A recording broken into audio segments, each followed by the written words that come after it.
Tokyo, my dear friends. This is Daisuke, and I hope you are all doing very, very well today. I want to take this opportunity to respond to a viewer question, which I thought was very, very interesting. It was very well stated, and so I thought it might be a nice opportunity to address it in a video form, which is what I'm going to do now with the viewer's permission. So I received a great comment from our dear friend, Night Loner Film Reviews. Night Loner Film Reviews. So, Night Loner Film Reviews, I hope you're doing very well, my dear, dear friend. And you asked a really great question, and I thought it was a very interesting way of putting it. You asked me, and I'm paraphrasing, so Daisuke, what are your quote-unquote forever films? You know, the word forever films. And you defined forever films to mean, those films that you can watch over and over again throughout your lifetime, and ones that have a very special place in your heart. So what are some of your forever films?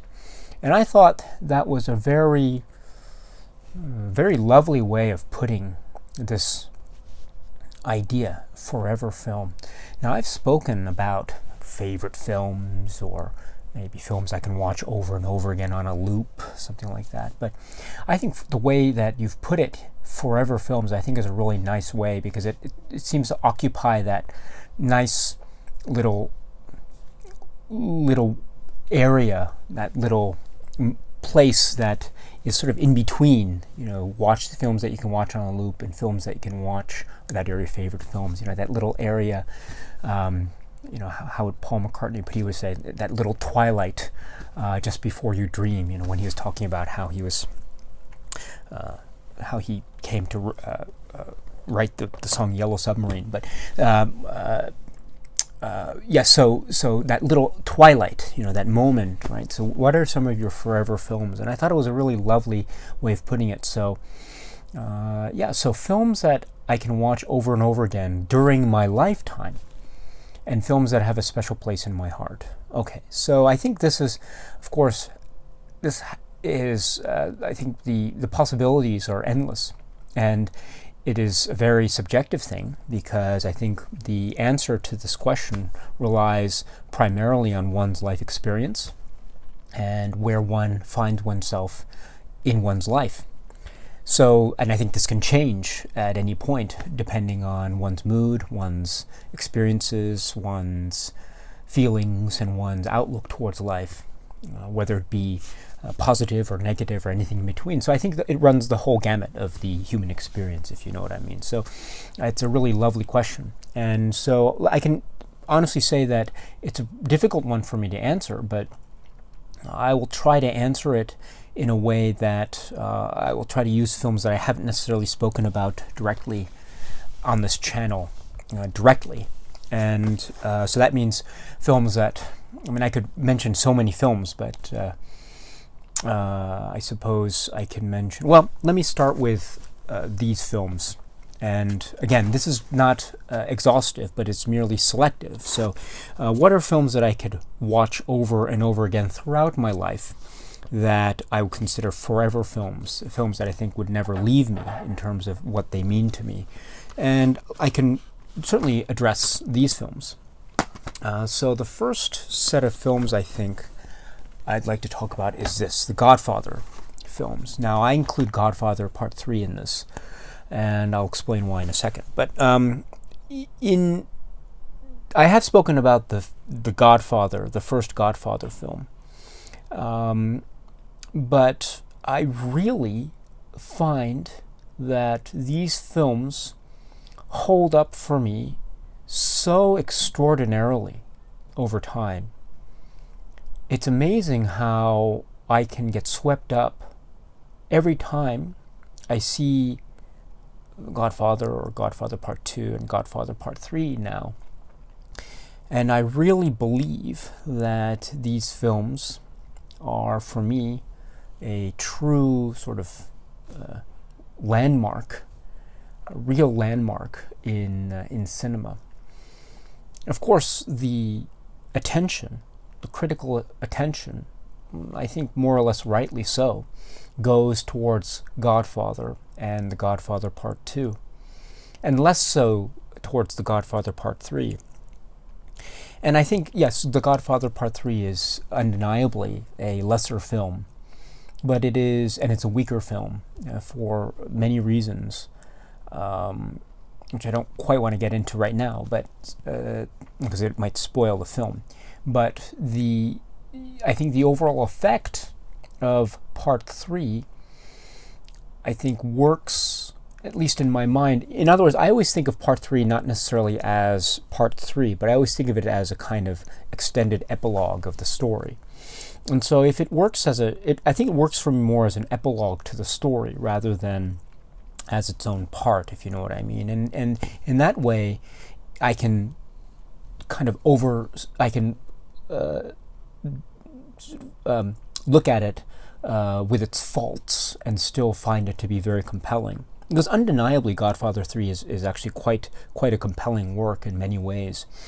And there are some scenes of undeniable power, real powerful scenes in this, in Godfather Part 3 that I think are definitely worth checking out. But I think for me, the Forever Films aspect goes towards Godfather and Godfather Part 2, and yes, The Godfather Part 3. But I should mention here The Godfather Part 2, in particular, in the context of answering this question, Forever Films, because I find The Godfather Part 2 as a viewing experience to be so fascinating. The way in which information is presented and withheld is so fascinating. The way in which the elliptical use of storytelling is so fascinating. Just look at the film Godfather Part 2. I mean, The Godfather as well, and The Godfather Part 3, but in particular The Godfather Part 2. The way in which information is withheld, and the kinds of things that we as the audience members are expected to figure out in our own minds as we're watching this film. Little details that are never expressly explained but are always implied or implicit. And there are so many details and layering, and the layering is fascinating. That's one aspect that I think is very fascinating. But another aspect that will constantly keep me on edge is just the majesty of the story, and the majesty combined with its darkness. That combination is quite a fascinating combination. I mean, after all, the story is incredibly dark. It's an incredibly dark story. Murderers and thugs, essentially. But it's elevated to this level of majesty. I think many comparisons are made, for instance, to Shakespeare. Right? Shakespeare had its heroes and its villains, and even the villains were the centerpieces of many of the great Shakespeare plays.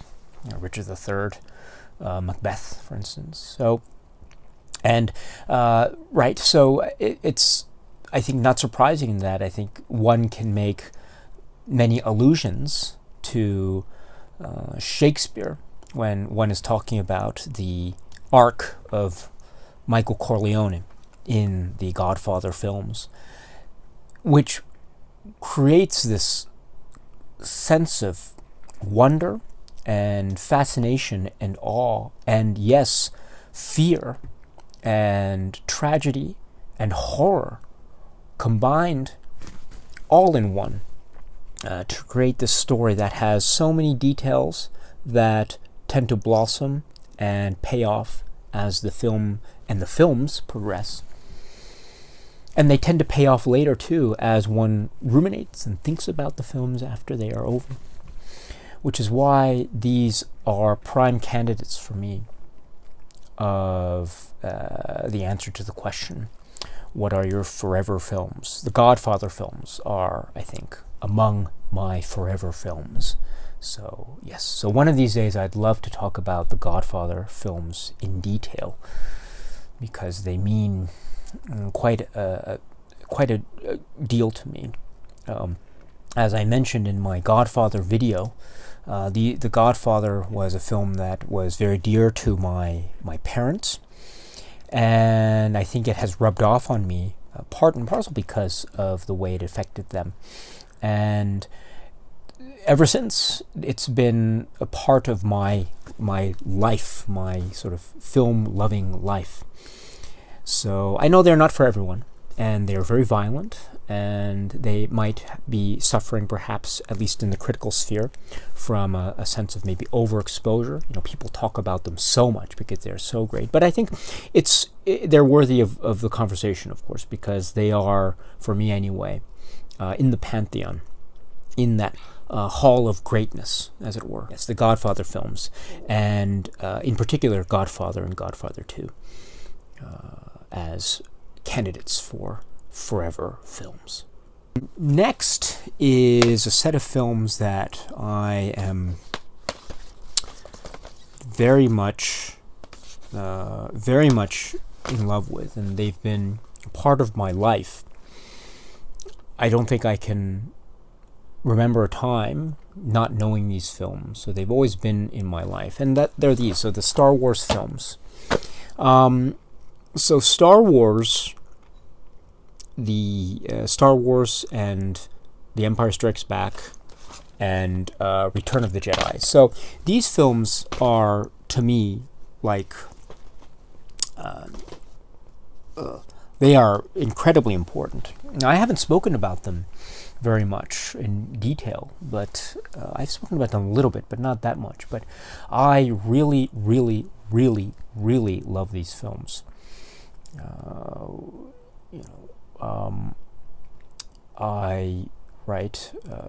I wouldn't necessarily call myself the super expert in Star Wars mythology, but how should I put it?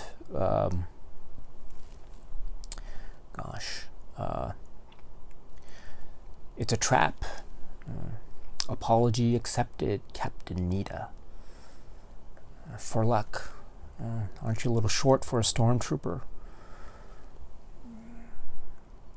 I even love the way that Obi-Wan Kenobi does that little jiggle when he's fighting Darth Vader, towards the end there.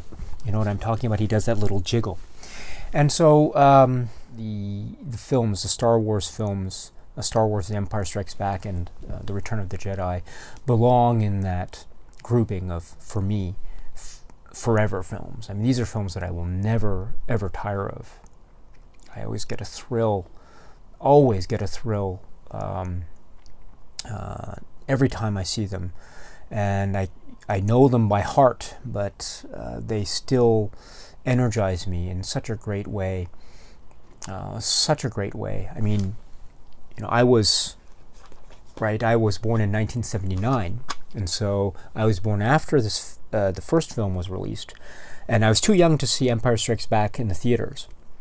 But I do recall seeing it, and I knew of it, and I saw Return of the Jedi in the theater. I don't remember the experience directly, but I do recall, and it just was so thrilling. And the Emperor scared me as a kid, and I seem to remember that I also mixed up Empire Strikes Back and Return of the Jedi, so I always thought they were the one big film, and that was my own youthful memories that tend to jumble up things, and everything seems to mix together. But so I was. It's been something that has been with me forever, and I think it will continue to be with me forever. So I really love these films. Now, I should mention that I haven't spoken about the Star Wars films. Perhaps I should one day, but it's a little bit. Maybe I should wait until this latest film is going to be released. What is it? The Rise of Skywalker, right? Okay, so just very quickly, I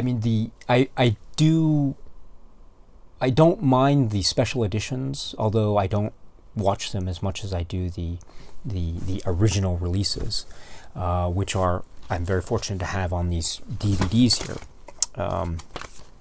and so I don't have the whole I don't have all the special. The special editions are here, but I tend not to watch those. Although I don't mind those special edition releases. Don't get me wrong, but I for instance, I really love the Ewok song at the end of Return of the Jedi. I really love that song, and I don't like the special edition song that's used. I don't totally dislike it, but I really like the charm of the older Ewok song. I mean, I don't know if you know this Return of the Jedi, but when the Ewok is doing the thing with he's drumming, he's playing the drums with all the helmets, right? The Imperial officer helmets, What I always found really irritating about the special edition Return of the Jedi was, do you ever notice that the drumming is off? The rhythm is a little bit off with respect to that particular moment in the special edition of Return of the Jedi. And so I always found that a little bit irritating. Not so much so, but just maybe a minor irritation. I always found the way in which the drumming was in sync in the original version of Return of the Jedi with that Yub Nub song. I thought was really great. So, but that's just, I guess, a minor irritation. So yes, the special editions is... I understand their importance, and I don't. Maybe one of these days I can talk about it, but I don't. I have certain opinions about this notion of what George Lucas, as a filmmaker and artist, did with respect to the special editions and how he's treated the original versions. And actually, I don't know. You might be surprised or not. I'm not sure, but I tend to have a certain set of opinions about that is not necessarily unsympathetic to George Lucas's position. But maybe I'll talk about that in another video. But what was I saying? So yes, so the special editions are versions that I don't necessarily mind. I saw them in the theaters when they were released because I was in high school when they were released, and it was really great. And I remember to this day that when I first saw the trailer for the first, it was that trailer with the TV, and it was showing Star Wars, and it was showing the attack on the Death Star, and the sound was like TV muffled and all that, and suddenly it expanded, and you see all these new shots and everything like that. And I thought, I was a sucker for that, and I loved that stuff. It was great. And to see the expanded way in which the Death Star attack by the rebels at the end of A New Hope, the way that was all handled, I thought it was really great.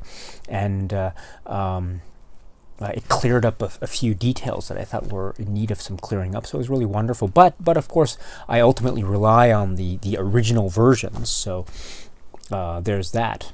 Then as for the prequel trilogy, I still remember my first glimpse of the prequel trilogy. It must have been Entertainment Weekly or one of those magazines where it had a picture of Liam Neeson as Qui-Gon Jinn, and he was described as, maybe is he a gray Jedi or something like that. And suddenly I was so amazed. I was so excited, and Natalie Portman was going to be it, and Ewan McGregor, and I was thinking, how are they going to do this? And then I saw the trailer, and I must admit I was a little bit disappointed in the trailer when I first saw it. It seemed to me to be a little bit too much like a video game. With all the special effects. So I guess I wasn't used to the special effects and the way they were being employed. At least it was as it was shown in the first trailer. And but I saw the second trailer, and I was kind of getting along with it. And by the time, and do you remember, around the time it was about to release, they released the music video of Duel of the Fates, right? And I remember Duel of the Fates, the song, which was really great. I still love that even to this day. And then I saw Phantom Menace, I think around, I saw it maybe 7 times in the theater. And I was very disappointed when I first saw it. Very, very disappointed. But I still saw it 7 times. So it has a peculiar place in my heart now, because I still remember the disappointment quite vividly. But now it has grown on me quite significantly because I can watch it with my children, and my children really enjoy it. They're not hardcore Star Wars fans, but I think they really got a kick out of the Phantom Menace, and so I was able to appreciate the film more through their experience now, and I like the film very much. And then I remember seeing Attack of the Clones in the theater, and I really enjoyed Attack of the Clones in the theater. I thought that was a really great time, and I enjoyed the character development and the mystery, and I don't know. I thought that the whole bit with Sifo Dyas was it was kind of the road to nowhere, if you know what I mean. But everything else I thought was really cool. You know, what they did with Count Dooku as a character, I thought was fascinating. And in particular, I think the Count Dooku stuff, I thought that was really great to expand the mythos. And I liked Revenge of the Sith, but to be perfectly honest, I really enjoyed Attack of the Clones more than I did Revenge of the Sith. I should mention also that the love story aspect of Attack of the Clones doesn't necessarily bother me. It's not the greatest love story in the world, but you know, I mean, it is what it is. So, and you know, I remember the time I wasn't necessarily bothered with the whole, you know, sand, it gets everywhere sort of thing. I wasn't necessarily bothered with that, although I do understand why it seemed to be a bit of maybe an artistic blemish, if you will. So that's Attack of the Clones, and then Revenge of the Sith. Yeah. So, and then as for the new films, I must admit that I don't. How should I put it? I don't necessarily. I don't dislike them, but I find that I'm not watching them as much.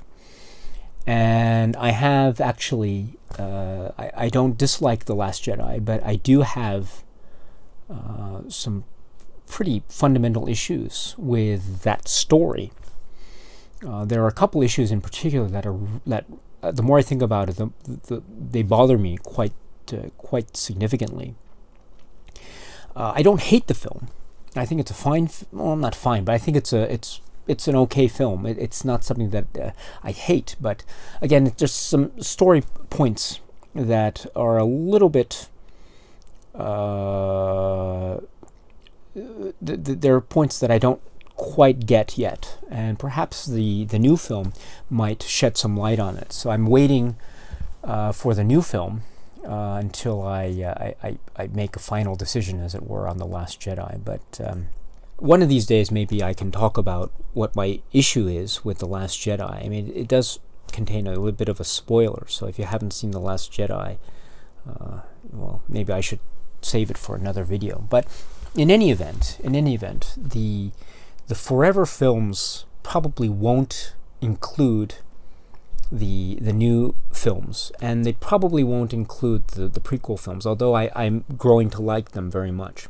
But they will definitely include the original trilogy, Star Wars, Empire Strikes Back, and Return of the Jedi. These are the core films for me, and they constitute, I think, more candidates in what Night Lord of Film Reviews very poetically refers to as Forever films. So there we go, the Star Wars films for your consideration.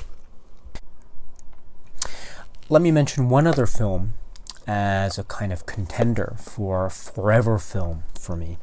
And this is one that I haven't spoken about, but it's one that, again, I think with the other films that I've mentioned in this video, is one that has always been in my life. In other words, it feels like a film that has, in other words, I cannot think of a moment in my life that I didn't know of this film. And this film, it's right here. It's called Psycho. I remember this film very fondly. I remember when I was, I don't know how old. I was very young. I don't remember the first time I saw this film, but it probably was at a very young age, and probably inappropriate too, because it's a very intense film. A very, very intense film. It's so famous that I think its fame, in many ways, is overwhelmed, and its reputation has overwhelmed the work itself. for better or for worse, I should say. But the film Psycho, when you're looking at the film or talking about the film itself, I think is one of those. Like, it's I think so important, because if I were to try to express why I think it's important in its essence, it's really difficult. But let's say that it's like one of the greatest cinematic expressions of human psychology. And I think it's like everything that film can be in terms of an expression of human psychology and a means of manipulating human psychology vis-a-vis the viewer of the film. In other words, the use of editing techniques to manipulate the emotions of a viewer, or the use of montage in order to engender some kind of feeling or image or excitement in the viewer, that sort of thing, that kind of manipulation of the psychology of a viewer. I think that stuff this is an example, this is probably the prime example of that, the force of cinema in that respect. So for me, this film is fundamentally important. It's the example, one of the great examples of the close connection between cinema on the one hand and how it can be used as a means of expression or connection with the human psyche. So bravo to Psycho in that regard. And I think also more directly, it's a very scary thrill ride, very, very scary. It's certainly not for everyone, but if you are game for that kind of scary film, this is certainly a film to watch. And if you haven't seen it yet, you really should think about it at least. It's certainly worth considering watching, that's for sure. But this film has been so... Again, I can't recall a time that I didn't know this film. And I saw this film, it was playing on TV a lot when I was growing up, and of course the video was readily available, and it was something that I watched a lot, and I knew and I know very well, and I can recall it. I mean, I must have seen this film countless times. And I remember when I was maybe 5 or 6 or so, I was always looking, this word psycho was very peculiar to me. There was a moment in my very young life when I referred to the film as Psycho instead of Psycho. I only realized maybe when I was maybe a little bit older, still a child, but a little bit older, I realized what the correct pronunciation of the title was. But I always playfully refer to it as Psycho. And even now, I occasionally make a joke to myself and call it Psycho. But that's neither here nor there. But anyway, the importance of this film cannot be, for me, overstated enough. It's something that is, again, fundamental. It's one of those films that's like air, water, fire. It's elemental, and it is very deep, and it runs very deep for me, and it cuts very deep. So and I love it. I love every moment. I love every single moment of this film. Oh gosh, so many great moments. I love the way one of the characters early on pronounces the word tranquilizers. That's just a great way. I can't mimic it, but it's the way she says tranquilizers. But gosh, really great. And the performances are top notch.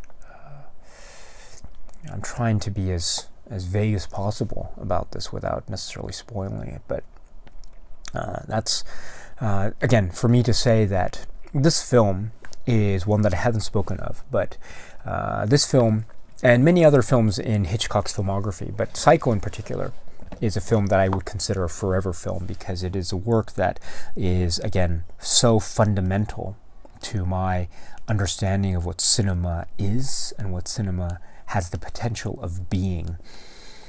And more directly for me, it's a film that is a kind of an ultimate thrill ride, that seems to me anyway to represent a real milestone of cinematic greatness. And so, as Alfred Hitchcock, Psycho. I suppose I could have mentioned Vertigo, which is a film that I've often referred to as my favorite film ever. And it still is, I think, although it's very fun to try to think of other films that could knock that film off of that pedestal, as it were. But I could have mentioned Vertigo, I suppose. I could have mentioned North by Northwest, I suppose. I could have mentioned Rear Window, I suppose. But it's Psycho. I think Psycho, for me, it really creates this, it's like, yeah, films before Psycho and after Psycho. It's really that important. So, yes, so Psycho is a forever film, in my opinion. A really, really fundamentally important film. Okay, my friends, that's it. Let me just end it there. Sorry for the length of this video. I hope I didn't try your patience too much. I want to thank the Night Learner Film Reviews for the great question. And thank you very much. And I hope you're doing well, my dear, dear friend. And let me throw the question at you, my dear friends. What are your forever films? Namely, the films that you can watch over and over again during your life, and films that have a special place in your heart accordingly. I'd love to hear what you have to say. And once again, I love this phrase, forever films. I think it's a really lovely, poetic phrase. Really wonderful.